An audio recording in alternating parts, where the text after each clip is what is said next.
एक बड़ा विभत्स सीरियल आया था मिर्ज़ापुर, उसमें एक मुन्ना भैया थे। तो समझ में नहीं आता कि ये मोनू भैया उनको कॉपी कर रहे हैं या मुन्ना भैया का किरदार मोनू भैया पे लिखा गया था।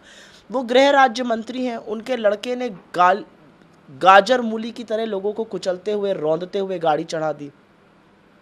वो कहते मेरा लड़का मार जाया जाता। आप उन पिता से जाकर पूछिए ना, उन लोगों ने क्या कहा है हमारे नेताओं को। उनको कोई मुआवजा नहीं चाहिए, उनको न्याय चाहिए। और न्याय कैसे होगा अगर ये अपने पद पर बने रहेंगे?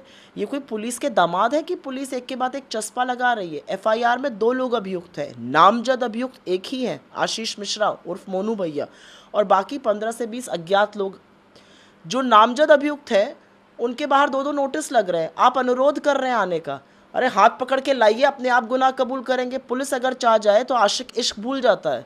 यहाँ पर आप एक आरोपी को थाने ही नहीं लेके आ पा रहे हैं सिर्फ क्योंकि वो गृह राज्य मंत्री का बेटा है। तो आप ही मुझे बताइए उनके पद पर रहते हुए न्याय कैसे होगा?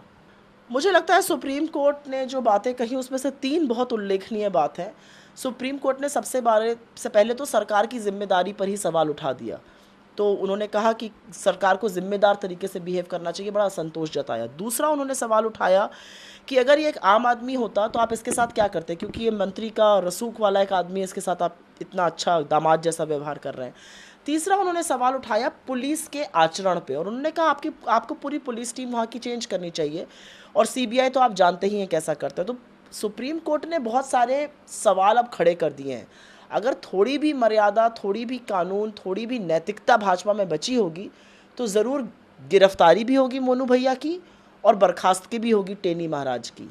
लेकिन दोनों होता हुआ दिख नहीं रहा है। तो मुझे ऐसा लगता है कि सत्ता की लोलुपता में, सत्ता के नंगे नाच में पिता और पुत्र दोनों ने, और योगी जी ने यहाँ पर, मोदी जी ने वहाँ पर, सारी नैतिकता बेच खाई है। आपको तो याद ही होगा कि कैसे परिवार के लोगों ने बताया कि उनके ऊपर दबाव था कि उसको भाजपा का कार्यकर्ता बताया जाए। उनके ऊपर दबाव था कि वो ना बोलें कि उनकी ऐसे मृत्यु हुई।